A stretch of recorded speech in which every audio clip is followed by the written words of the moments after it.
सभी किसान भाइयों को राम राम नमस्कार।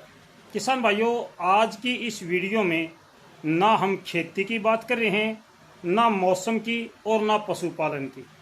आज की ये वीडियो एक अलग प्रकार की जानकारी आपसे साझा करने के लिए बनाई जा रही है। किसान भाइयों, कभी कभी इंसान के सामने ऐसे प्रश्न आ जाते हैं जिनका उन्होंने कभी ध्यान ही ना दिया हो। कभी कभी अबोध बच्चे, अनजान बच्चे हमसे ऐसा प्रश्न कर बैठते हैं जिसके बारे में हमने कभी सोचा ही ना हो। हालांकि हम उसको देखते जरूर हैं, लेकिन सोचते नहीं है कि आखिर ये मामला क्या है। जैसे कोई छोटा बच्चा अगर आपसे ये पूछे कि शिवजी महाराज के गले में नाग क्यों पड़ी रहती है, तो हमारे पास कोई जवाब ही नहीं होगा।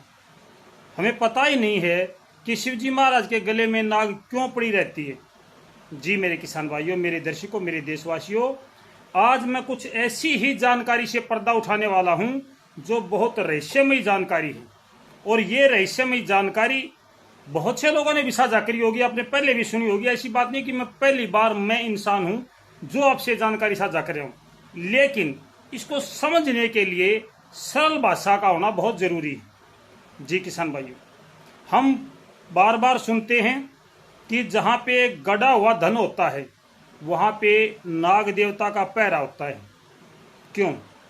क्या कभी आज तक किसी ने सोचा है? अगर मैं पुरानी बातों के अनुसार या पुरानी जो हम बुजुर्गों से सुनते आ रहे हैं उसके अनुसार बात करूं तो जहाँ पे धन होता है वहाँ पे नाग का पहरा होता है।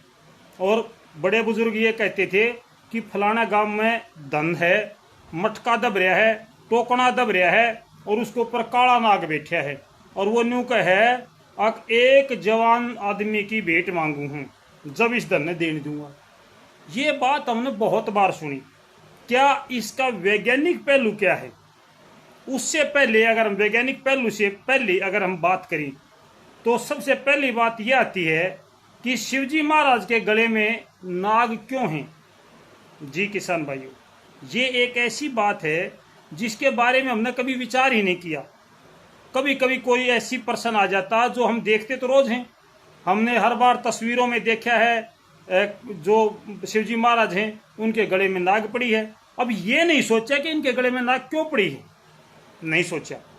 आज इसी बात से हम पर्दा उठाएंगे। सबसे पहली बात, मैं शिवजी महाराज के गले में नाग क्यों पड़ी है इसी से पर्दा उठाता हूँ। जिस प्रकार से इंसान का धन कुछ धातुएं हैं, सोना, चांदी, यूरेनियम है या कोई और अन्य धातु है जिनको हम धन बोलते हैं, या फिर रुपए पैसे हैं, हीरे जवाहरात हैं, वो इंसानों के लिए धन है। इंसान उससे कुछ भी कर सकता है। उसी प्रकार से जो नाग होती है, जो नाग देवता है, इसका सबसे बड़ा धन होता है जहर।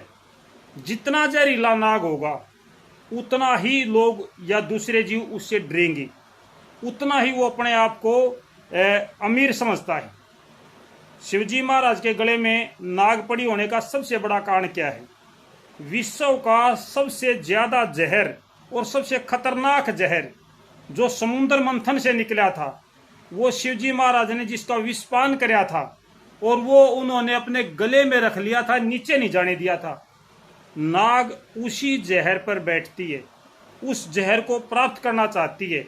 अगर नाग को ये जहर मिल जाए तो नाग सबसे ऊपर सर्वोपरि हो जाएगी। यानी कि जिस नाग में जितना ज्यादा जहर होता है वो उतनी ही अमीर नाग मानी जाती है, उतनी ही पावरफुल मानी जाती है।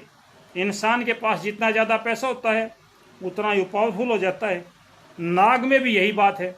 नाग जितना ज्यादा जहरीला होगा उतना ही पावरफुल होगा, दूसरे नाग उससे डरेंगे। अब बात आती है कि गड़े हुए धन पर नाग क्यों बैठते हैं या वहां पे नाग क्यों होते हैं, बहुत जरूरी। अभी मैंने आपको बताया कि शिवजी महाराज के गले में नाग क्यों पड़ा रहता है, वही बात यहाँ पे भी है। वैज्ञानिक दृष्टि से या वैज्ञानिक पहलू से ये बात स्पष्ट है कि कोई भी धातु अगर जमीन में लंबे समय तक दबी रहे तो उसमें से एक विशेष प्रकार की गंध निकलती है। कुछ एक धातुओं में से जहरीली गंध निकलती है, कुछ एक में से जहरीली गंध नहीं निकलती है। कुछ एक ऐसी धातुएं हैं जो धीरे धीरे करके अक्षीण हो जाती हैं, कमज़ोर पड़ जाती हैं। जैसे चांदी है, चांदी को अगर ज़मीन में दबा दिया जाए तो वो धीरे धीरे ब्लैक हो जाती है और वो धीरे धीरे करके समाप्त होने की कगार पर चली जाती है। सोना ऐसी धातु है जो लंबे समय तक भी अगर ज़मीन में पड़ी रहे तो वो ब्लैक नहीं होती है। अगर शुद्ध सोना तैयार कर दिया जाए और उसको ज़मीन में दबा दे तो वो बहुत देर से अपना जो रंग है उसको परिवर्तित करता है। तो जितनी भी धातुएं हैं उनको अगर ज़मीन में दबा दिया जाए तो उनमें से एक विशेष प्रकार की गंध निकलती है। जहाँ भी हमारे बड़े बुजुर्गों ने कहीं पर थोड़ा बहुत अपना जमा पूंजी या सोना चांदी या कोई और अन्य धातु दबा रखी है और वहाँ से एक गंध निकलती है, वो गंध जहरीली भी हो सकती है।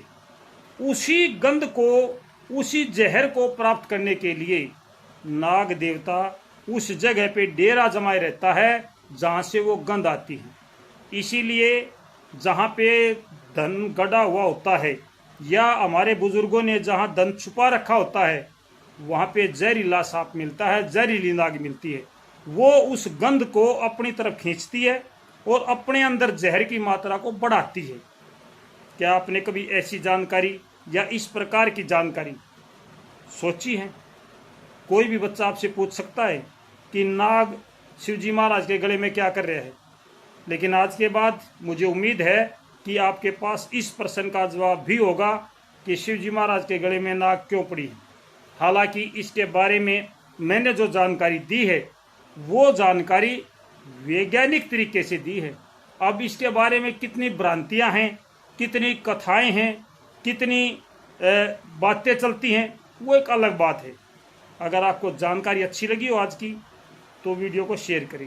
हमारे पास हर प्रकार की जानकारी है, हर प्रकार की जानकारी हमारे पास में है।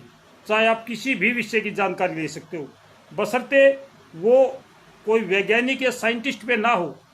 पौराणिक बातें हों या सामाजिक बातें हों या कोई और जानकारी हो, हमारे पास हर प्रकार की जानकारी है। जब जब हमें समय मिलेगा हम आप सबसे इस बारे में ज़रूर चर्चा करेंगे। अगर जानकारी आपको अच्छी लगे तो हमें कमेंट बॉक्स में ज़रूर बताइए। मिलते हैं अगली जानकारी के साथ। तब तक सारे भैया ने, मेरे किसान भैया ने, देशवासियों ने, राम राम।